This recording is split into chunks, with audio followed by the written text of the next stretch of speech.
Rusmiati, seorang ibu rumah tangga asal Kecamatan Seberang Ulu 2 Palembang, melaporkan anaknya HD ke Polrestabes Palembang atas dugaan penganiayaan.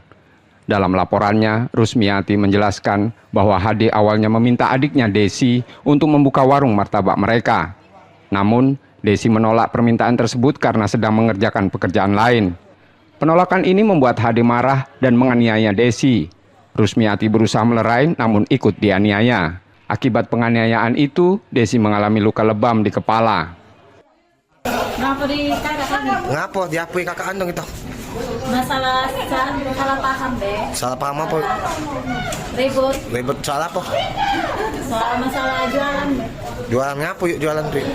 Aku kan disuruhnya mana si tua Nah tiba-tiba jawab kaget.